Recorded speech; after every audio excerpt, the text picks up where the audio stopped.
नमस्कार, बहुत स्वागत है आपका देश न्यूज में और मैं हूं आपके साथ मनीष कुमार। आप देख रहे हैं मेरा खास कार्यक्रम शिक्षा का माफिया तंत्र। आज हम शिक्षा के माफिया तंत्र में छत्तीसगढ़ के राजनांदगांव गांव की बात करेंगे, जहां स्कूली बच्चों ने डीईओ से शिक्षक मांग लिया।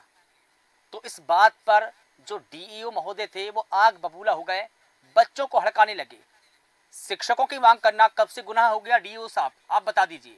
राजनांदगांव जिले के सरकारी स्कूल में शिक्षक नहीं होने के कारण बच्चे स्कूल में पढ़ाई नहीं कर पाते। जब कुछ छात्राएं कलेक्टर जन चौपाल में डीईओ के सामने अपनी समस्या को लेकर गईं, तो डीईओ ने बच्ची को बुरी तरीके से फटकार लगाई, भगा दिया। ये किस तरीके का व्यवहार है? डीईओ की डांट के बाद कक्षा 12वीं की छात्राएं रोती हुई बिलखती हुई कलेक्ट्रेट कार्यालय से बाहर आ गई। दरअसल राजनांदगांव जिले के डोंगरगढ़ विकासखंड के ग्राम आलीबार में हाई स्कूल को 2 वर्ष पूर्व हायर सेकेंडरी कर दिया गया था, लेकिन स्कूल में पर्याप्त शिक्षकों की पोस्टिंग नहीं की गई और कक्षा 12वीं 11वीं की कक्षाएं शुरू कर दी गई है। ऐसे में बच्चे स्कूल में आते हैं और बिना पढ़ाई लिखाई किए ही चले जाते हैं। दिन भर क्या पढ़ते हैं बच्चे? जब स्कूल में शिक्षक नहीं होंगे तो बच्चे पढ़ेंगे क्या? और बच्चों की जो डिमांड थी, जो मांग थी, गलत क्या था इसमें? कक्षा 11वीं तो बच्चों ने जैसे तैसे पास कर ली है, लेकिन अब कक्षा 12वीं में बोर्ड परीक्षा को देखते हुए उन्हें अपनी पढ़ाई के लिए शिक्षक की आवश्यकता है, जिसको लेकर कि आज कलेक्टर जन चौपाल में शासकीय हायर सेकेंडरी स्कूल अलीबारा की छात्राएं अपना हस्तलिखित ज्ञापन लेकर पहुंची थी। जब डीईओ ने बच्चियों को डांट लगाई, फटकार लगाई, तो कलेक्टर ने गंभीरता भी दिखाई और इसी दौरान उन्होंने कलेक्टर को शिक्षक की मांग के संबंध में ज्ञापन सौंपा, जिसके बाद कलेक्टर संजय अग्रवाल ने इस मामले को गंभीरता से लेते हुए बच्चों के प्रति अपनी उदारता दिखाई और 2 दिवस के भीतर शिक्षकों की व्यवस्था किए जाने की भी उन्होंने आश्वासन दिया है। कलेक्टर ने उन्हें जिला शिक्षा अधिकारी के पास भेजा। इसके बाद ज्ञापन देखकर जिला शिक्षा अधिकारी ने स्कूली छात्राओं को फटकारा।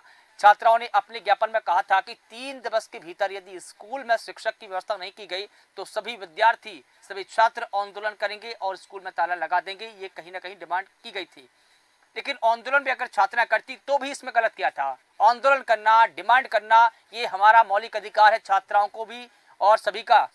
तो इसमें डीईओ साहब को क्या दिक्कत थी? क्यों बच्चियों को फटकारा? क्या शिक्षकों की मांग करना गलत है?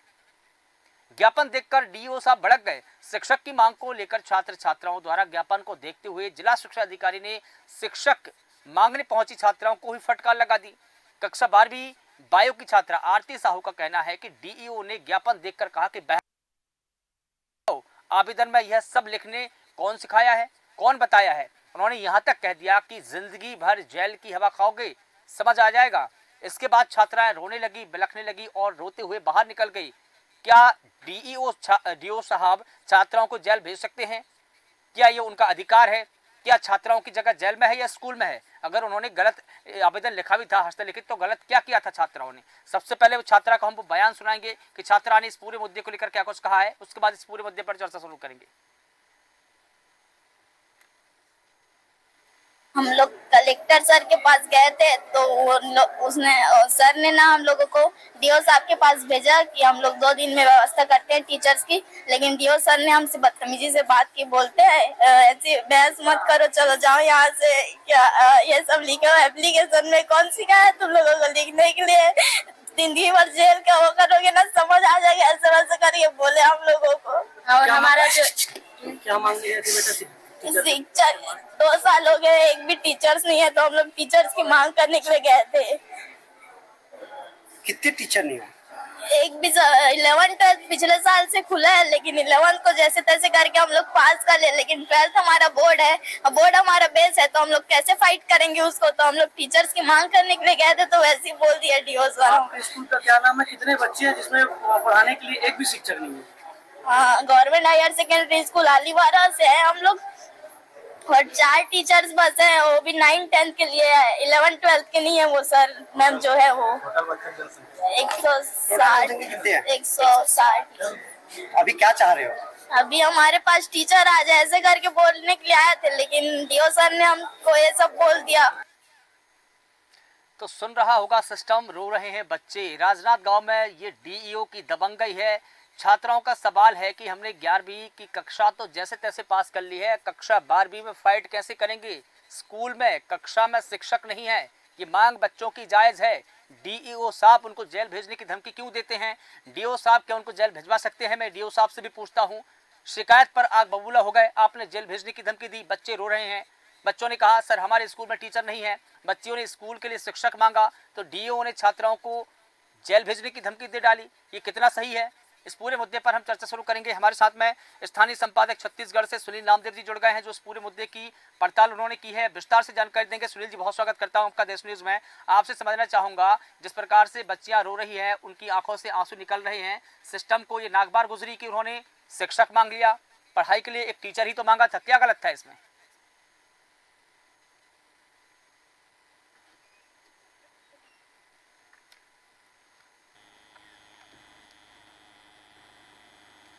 मुझे लगता है सुनील जी आपकी आवाज हम तक नहीं पहुंच पा रही है, लगता है आपका फोन म्यूट है। आपका फोन म्यूट है मुझे लगता है, इसलिए आपकी आवाज हम तक नहीं पहुंच पा रही है।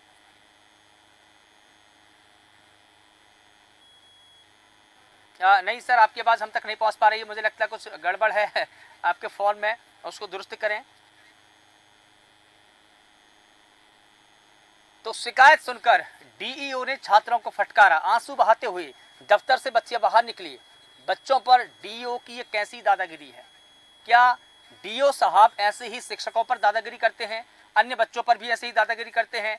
टीचर में स्कूल में टीचर मांगना कुछ गलत है क्या? ये मैं पूछता हूँ डीओ साहब से। डीओ ने बच्चियों को खरी खोटी सुना डाली, मीडिया के सामने बच्चियां किस कदर फूट फूट कर रोई है ये आपने बयान में सुना भी। बच्चियां फूट फूट कर रोने लगी। उनसे पूछा कि आपने क्या बात रखी थी, क्या डिमांड रखी थी? उन्होंने कहा कि हमने शिक्षक मांगा था। कहाँ का ये गलत बोल दिया, कहाँ का ये न्याय है कि बच्चियों को जेल भेजने की धमकी दी जाए? राजनांदगांव जिले के सरकारी स्कूल में शिक्षक नहीं होने के चलते स्कूल में बच्चे पढ़ाई नहीं कर पा रहे हैं, और जब कुछ छात्र छात्राएं कलेक्टर के पास में पहुंची, कलेक्टर के जन चौपाल में पहुंची, तो डीओ के सामने अपनी समस्या को लेकर पहुंची, तो डीओ ने बच्चियों को बुरी तरीके से फटकार लगाई, भगा दिया बच्चियों को। डीओ की डांट के बाद कक्षा 12वीं की छात्राएं रोती हुई बिलखती हुई कलेक्ट्रेट से बाहर हो गई, चली गई। दरअसल राजनांदगांव जिले की डोंगरगढ़ विकास खंड के ग्राम आलीबार में हाई स्कूल में 2 वर्ष पूर्व में हायर सेकेंडरी से कर दिया गया था, लेकिन स्कूल में पर्याप्त शिक्षक यानी कि टीचर की पोस्टिंग नहीं की गई। अगर वहां शिक्षकों की पोस्टिंग की जाती, जो शिक्षक है वो तैनात होते, तो मुझे नहीं लगता कि बच्चे ऐसी समस्या लेकर जाती। इस पूरे मामले की अधिक जानकारी दे रहे हैं मनोज सिंह, हमारे साथ में जुड़ गए हैं, संवाददाता है राजनांदगांव से। मनोज जी, बहुत स्वागत करता हूं। मनोज, आपसे समझना चाहूंगा, जिस प्रकार से बच्चियां डीओ के पास में पहुंची शिक्षक की मांग को लेकर की, कितना सही है कि उन्होंने बच्चियों को फटकार दिया? फटकारना कितना सही, और यहाँ तक कि जेल भेजने की धमकी दे डाली? जी, मामला पूरा पूरा राजनांदगांव का है, जहाँ पे एक डोंगरगांव ब्लॉक है, जहाँ पे सिर्फ बच्चे आए हुए थे डीओ के पास कलेक्टेड ऑफिस में मिलने। वही कलेक्टर से पहले मिले, कलेक्टर ने कहा कि आप डीओ से मिलिए। डीओ के पास जब बच्चियां गई तो बोले कि टीचर की समस्या है, पिछले साल 12वीं बोर्ड का एग्जाम है, हम लोग परेशान है, 2 साल से टीचर नहीं है। डीओ बोले आप लोग जाइए। जैसा कि बच्ची रो के बता रही है भी कि हम गए थे डीओ के पास, उनका कहना था कि आप लोग यहाँ कैसे आ गए, आप लोग को वही रहना चाहिए, इस तरीके से आप लोग मेरे पास आ गए, ऐसा तो गलत बात है, आपको जेल भेज दिया जाएगा। ये बच्ची कह रही है रो के, तो ये तो गलत बात है कि आप शिक्षा किस स्तर तक ले जाएंगे, आप बताइए।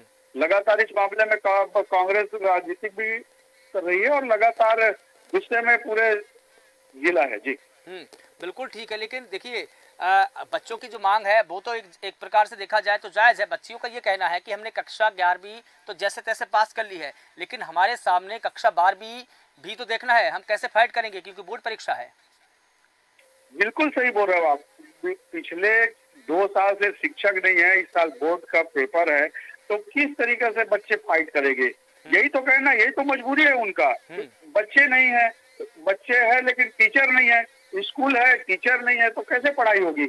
इसी मामले को लेकर उसे कलेक्टर को ज्ञापन देने आया था, जहाँ पर डीओ का इस तरीका रवैया सामने आया तो बच्चियां नाराज हो गई। और इसके साथ साथ इसमें लगातार भूपेश बघेल जी का ट्वीट आया कि उन्होंने मुख्यमंत्री विष्णुदेव साय जी को, विधानसभा अध्यक्ष और राजनांदगांव के विधायक को भी मामले को संज्ञान में लेने की बात कही है। जी बिल्कुल ठीक है, लेकिन 2 साल पहले तो उन्हीं की सरकार थी। बिल्कुल, ये भी ठीक बात है कि 2 साल पहले तो कांग्रेस की सरकार थी कि उस समय। और एक चीज और है कि अभी वर्तमान में विधायक तो वहाँ का डोंगर गांव का विधायक कांग्रेस का ही है, दलेश्वर साहू जी, और उनका गृह गांव है। हाँ। बड़ी बात यह है कि उन्होंने आज तक भी एक पहल नहीं की कि बच्चे कैसे हैं और वहाँ स्कूल की समस्या क्या है, टीचर नहीं है स्कूल में। इस समस्या को भी उन्होंने कई बार ध्यान में दिलवाया, लेकिन कांग्रेस की राजनीति इसमें समझ में नहीं आया कि लोकल विधायक रहते हुए भी आज तक उन्होंने पहल नहीं की। जी बिल्कुल ठीक कहा आपने। लोकल विधायक कांग्रेस के हैं, चाहे तो वो पत्र लिखकर की विधानसभा में ये सवाल उठा सकते थे। और ये मसला सिर्फ आजकल का नहीं है, 2 बरस पूर्व का है। तो 2 बरस पूर्व भी वो सत्तासीन थे, सत्ताधीश होने के बावजूद भी उन्होंने अपनी इस समस्या को दूर नहीं किया। और आज जब ये समस्या निकलकर सामने आई, लोगों के बीच के मीडिया के पटल पर आई, चर्चा का विषय बनी, तो बाकायदा मुख्यमंत्री, जो पूर्व मुख्यमंत्री भूपेश बघेल पर ट्वीट करने लगे, बीजेपी सरकार पर निशाना साधने लगे। भूपेश बघेल जी से पूछना चाहूंगा कि आपने क्या किया है? बिल्कुल, ये बात आप सही बोल रहे हैं कि लगातार 2 साल से वहाँ शिक्षक नहीं है, तो पूर्ववर्ती सरकार जो कांग्रेस कर रही है वो क्या कर रही है।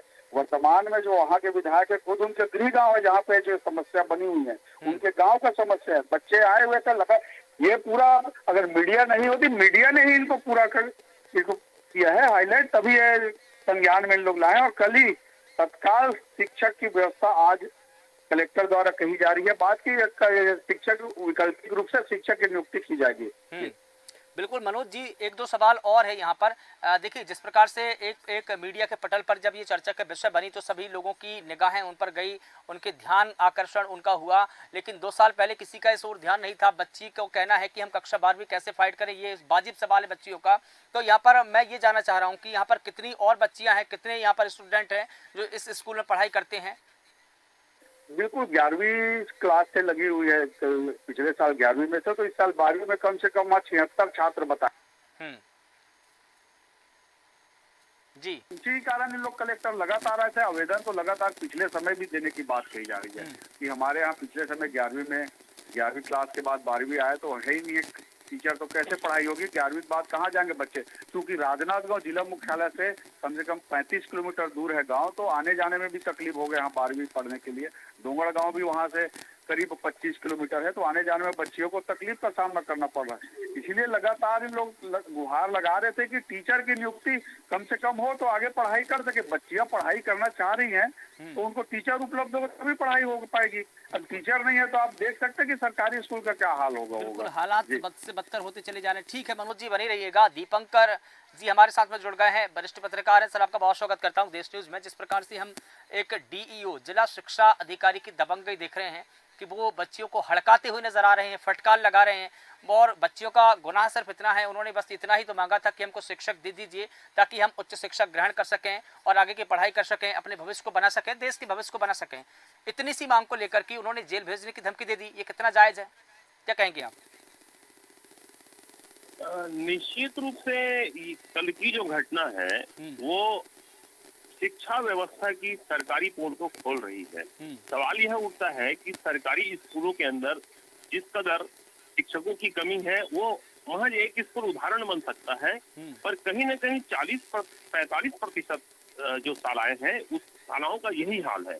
तो सवाल यह उठता है कि एक स्कूल में अगर किसी बच्ची ने अगर अपनी पीड़ा अगर उसने कहीं व्यक्त की है तो उस पीड़ा के पीछे पूरे जिले की अगर हम शिक्षा व्यवस्था को देखते हैं तो पूरे जिले की शिक्षा व्यवस्था में कहीं न कहीं यही खामी नजर आती है। तो शिक्षकों की कमी तो है। तो सवाल यह उठता है यहाँ मुख्य जो विषय है कि अगर वो जिला शिक्षा अधिकारी ने इस मामले को लेकर जहाँ तक के बच्ची को हड़काया है और बच्ची के साथ में एक रुदन जैसी स्थिति निर्मित हुई, आज पूरे प्रदेश के अंदर में यह राजनीतिक विषय ज्यादा तूल दे रहा है, ऐसा मुझे कहीं नजर आ रहा है। बिल्कुल ठीक है, राजनीति में बहस का हिस्सा होना चाहिए। राजनीति के केंद्र में ऐसे मुद्दे होने चाहिए, छात्रों के मुद्दे हो, युवाओं के मुद्दे हो, शिक्षा के हो, स्वास्थ्य के हो। हम भी चाहते हैं कि ऐसे मुद्दे जब राजनीति के बहस के केंद्र में होंगे तो उन पर और बेहतरी से बात होगी। लेकिन सवाल यहाँ पर ये छूट जाता है कि जो लोग सब सत्तासीन रहते हैं वो इस पर बात नहीं करते हैं, लेकिन जब वो विपक्ष में आ जाते हैं तो वो सरकारों को घेरने लगते हैं। भूपेश बघेल के समय की बात बताऊं मैं आपको कि 2 साल पहले से इस प्रकार की स्थिति बनी है। वहां के स्थानीय विधायक कांग्रेस के हैं और 2 साल पहले भी सत्ता कांग्रेस की थी। जब वो कांग्रेस की सत्तासीन थे, सत्ताधीश थे, तब उन्होंने कोई कदम नहीं उठाए। लेकिन आज बाकायदा जो मुख्यमंत्री विष्णुदेव साय हैं उन पर जरूर निशाना साध रहे हैं। नहीं, इसी बात को मेरा कहना है कि कहीं ना कहीं तो राजनीति हो रही है। सवाल शैक्षणिक व्यवस्था को दुरुस्त करने की बात है। तो सरकारी व्यवस्थाओं की अगर हम बात करें, उन शैक्षणिक संस्थाओं की बात करें, तो अगर कहीं मैं या कोई और भी अगर इस बात को लेकर तटस्थ नजर आते हैं, तो क्या उनके बच्चे सरकारी स्कूलों के अंदर भीतर पढ़ रहे हैं क्या? बिल्कुल। यह सबसे बड़ा सवाल उठता है। बिल्कुल ठीक कहा। और अगर इस मुद्दे पर आपको बात करनी है, बेहतरी के लिए काम करना है, तो मैं कहता हूँ स्वच्छ राजनीति की जाए, लेकिन छात्रों के ऊपर, छात्राओं के ऊपर या शिक्षा व्यवस्था के ऊपर आप राजनीतिक रोटियां न सेकें। अगर आपको बात करनी है तो विधानसभा में करिए, कोई नीति नियम बनाइए, करिए भर्ती आप। ये बात होनी जी चाहिए जी पंकज जी जी जी जी। अभी अभी जब तक के स्कूलों के अंदर बेहतर उत्कृष्ट शिक्षा की अगर हम बात करें, तो बेहतर शिक्षक अगर उपलब्ध नहीं हो पाएंगे, या जितनी आवश्यकता है जिन स्कूलों के भीतर में उतने अगर शिक्षक उपलब्ध नहीं हो पाएंगे, तो निश्चित रूप से जिन संकाय के बच्चे पढ़ रहे हैं, उन संकायों के भीतर नहीं वो पढ़ पाएंगे, नहीं आगे अपने भविष्य को निर्मित कर पाएंगे। तो सबसे बड़े सवाल को लेकर तो यही स्थिति निर्मित हो रही कि पूरे जिले के अंदर अगर जहां तक के स्कूलों के अंदर मैं आलीवारा स्कूल की बात करूं, जिस स्कूल की घटना घटी है, उसमें महज 5 शिक्षक थे, और 5 शिक्षक के अलावा उसमें वहां रिक्वायरमेंट 10 शिक्षकों की है। तो ये कमोबेश स्थिति लगभग स्कूलों की है, जिसमें हम अंदाजा लगा सकते हैं कि 40 से 45% जो स्कूल है, कमोबेश स्थिति इसी तरह की है। और बिल्कुल ठीक है, जब बच्चे स्कूल जाते हैं, छोटे छोटे बच्चे या स्कूली छात्र छात्राएं जब स्कूल जाते हैं, तो वो शैक्षणिक दर को बढ़ाते हैं, यानी कि देश को शिक्षित कर रहे हैं वो। और बात सिर्फ 76 स्कूलों की नहीं, जैसा कि मनोज जी बता रहे थे कि यहाँ पर 76 बच्चे ऐसे हैं जो कक्षा 12वीं में है, जिनको फिलहाल टीचर नहीं मिल पा रहा। बात तो इससे आगे की तासीर की है कि बात सिर्फ 76 बच्चों की नहीं है। जब ये 76 बच्चों को स्कूल में टीचर नहीं मिल रहा है, तो अन्य स्कूलों में क्या स्थिति होगी, अन्य जिलों में क्या स्थिति होगी। और कमोबस मुझे लगता है कि पूरे स्टेट में यही स्थिति बनी होगी, जहां शिक्षक नहीं है। जब हमारे स्कूल में गुरु नहीं है, तो हम विश्व गुरु कैसे बन जाएंगे? जी जी जी। दीपंकर जी जी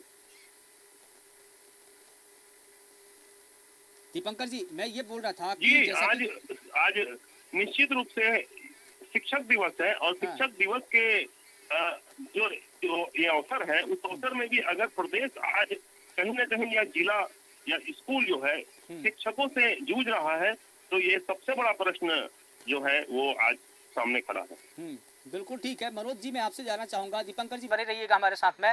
मनोज जी, आपसे जानना चाहूंगा, क्या अन्य जिलों की भी यही स्थिति है, अन्य स्कूलों की भी? और कितने स्कूल है उस जिले में, सरकारी स्कूल, जहाँ पर शिक्षक नहीं है?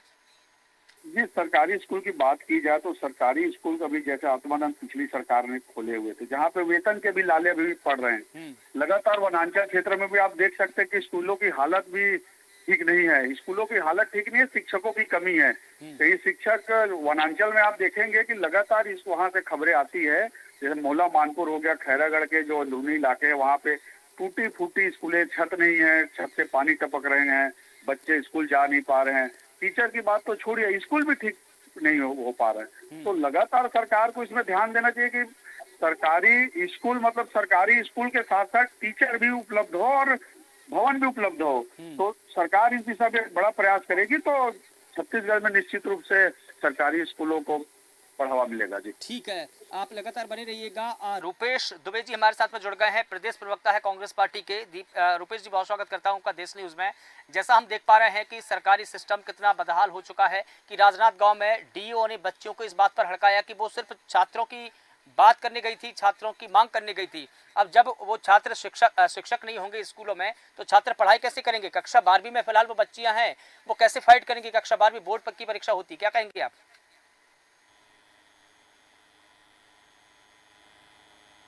रूपेश दुबे जी, देखिए, छत्तीसगढ़ में 8 माह से छत्तीसगढ़ में भाजपा की सरकार है, और उसके बाद लगातार शिक्षा पे प्रयोग किया जा रहा है। 8 माह से इन्होंने शिक्षा के लिए कोई कार्य नहीं किया।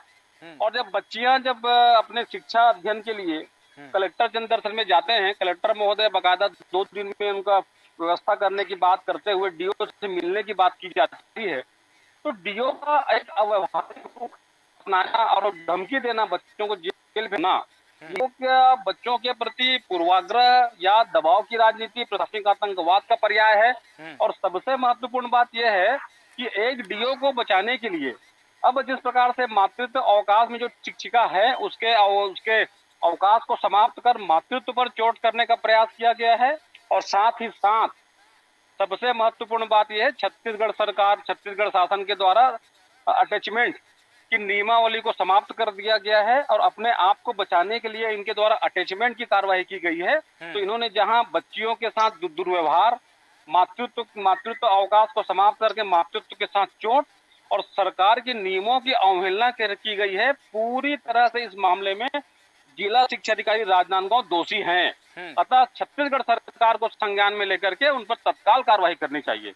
लेकिन देखिए, ठीक है रूपेश जी, लेकिन एक रिपोर्ट ये भी कहती है कि इसी स्कूल की अगर बात कर ली जाए तो इसी स्कूल में कमोबश 2 साल से टीचर नहीं है, लेकिन 2 साल पहले आपकी सरकार थी, तो आपकी सरकार द्वारा कुछ कदम क्यों नहीं उठाए गए? भूपेश बघेल जी थे। और देखिए, मैं आपकी ही सरकार की बात नहीं करूंगा, मैं तो पिछली सरकारों की भी बात करूंगा। इससे पहले रमन जी रहे हैं, रमन जी की सरकार रही है, फिर भूपेश बघेल जी आए, अभी शाह जी आए हैं। लगातार यहाँ पर सत्ता परिवर्तन होता रहा, सरकार आती गई जाती गई, लेकिन बच्चों का भविष्य का क्या, वो तो अटका हुआ है। निश्चित रूप से सरकार बदलने पर बच्चों के भविष्य के साथ खिलवाड़ नहीं होनी चाहिए। जो वर्तमान में सरकार है उसको 8 माह में संज्ञान लेना चाहिए। जिस प्रकार से युक्तिकरण की जो नियमावली बना, शिक्षकों के साथ अन्याय करने की नीति भाजपा की सरकार बनाई थी, नई शिक्षा की दुहाई देने के साथ साथ जिनके द्वारा जो 2008 का जो सेटअप था उसको समाप्त करके छत्तीसगढ़ के 4077 स्कूलों को बंद करने की साजिश और 3200 शिक्षकों के पद को समाप्त करने की साजिश भाजपा ने करी, वो सार्वजनिक हुआ। शिक्षकों के अन्याय के शिक्षकों के द्वारा धरना प्रदर्शन आंदोलन की चेतावनी देने पर सरकार बैकफुट पे आ गई है और इसी बैकफुट में आने के बाद जो खींच है वो बच्चों पर निकाला जा रहा है। शिक्षा अधिकारी का रवैया पूरी तरह से अमानवीय रहा है। उन्होंने खेद व्यक्त किया है। इससे साबित होता है कि वो दोषी रहे हैं और अपने दोष को छुपाने के लिए उन्होंने मातृत्व अवकाश की जो महिला शिक्षिका है उसको बुला करके अटैचमेंट के वैकल्पिक व्यवस्था, कितने स्कूलों में वैकल्पिक व्यवस्था करेंगे? क्योंकि इनके ऊपर गाज गिरने की संभावना बन गई। ये दो यानी कि अपराध की श्रेणी में करने वाले कृत्य के घेरे में आ गए हैं, इसलिए बचने के लिए ये वैकल्पिक व्यवस्था कर रहे हैं। छत्तीसगढ़ सरकार को चाहिए कि जितने भी जिले में साथ साथ प्रदेश में जितने भी शिक्षक स्कूलें हैं उनको चिन्हांकित करें और निश्चित रूप से वहां जल्दी से जल्दी शिक्षा की नियुक्ति करें ताकि छत्तीसगढ़ की शिक्षा व्यवस्था समुचित ढंग से पटरी पे चले और छत्तीसगढ़ के नौनिहाल बच्चे शिक्षा अध्ययन करके छत्तीसगढ़ का नाम रोशन करें। ठीक है, बहुत शुक्रिया रूपेश जी इस पूरे मुद्दे पर बात रखने के लिए। दीपंकर जी आपका बहुत शुक्रिया, मनोज जी आपका भी बहुत शुक्रिया। बता दें कि राजनांदगांव में एक डीईओ की दबंगई सामने आई है। छात्राएं टीचर की मांग को लेकर के उनके पास पहुंची थी, ज्ञापन लेकर, एक मांग पत्र आवेदन लेकर के। इसी दौरान डीईओ ने छात्राओं को फटकार लगाई, शिकायत सुनकर आग बबूला हो गए और यहाँ तक कि बच्चियों को जेल भेजने की धमकी दे डाली।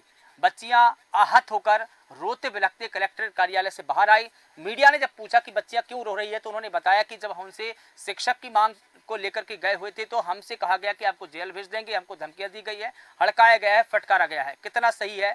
मैं ये सवाल न सिर्फ सिस्टम से पूछना चाहता हूं बल्कि छत्तीसगढ़ की सरकार से भी पूछना चाहता हूं कि बच्चियों के भविष्य के साथ में खिलवाड़ क्यों? कब उनको शिक्षक मिलेगा? कक्षा 12वीं की कक्षाएं में वो फिलहाल है तो वो कैसे पास करेंगी? बोर्ड की परीक्षाएं हैं, जब स्कूल में टीचर नहीं होंगे तो बच्चियों की पढ़ाई प्रभावित नहीं होगी।